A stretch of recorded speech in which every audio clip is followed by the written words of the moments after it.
দৃশ্য কিন্তু আমরা দেখতে পাচ্ছি।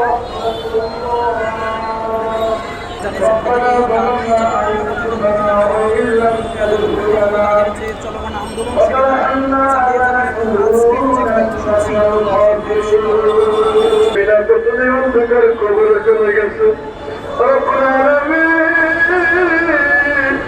তোমার কাছে জিন্দগির কোন বন্দগি কবুল না হলে তোমার হাবিবের ঘরের সাথে দুনিয়ার থেকে বিদায় নিয়ে কবরস্থ হয়ে গেছে মালিক।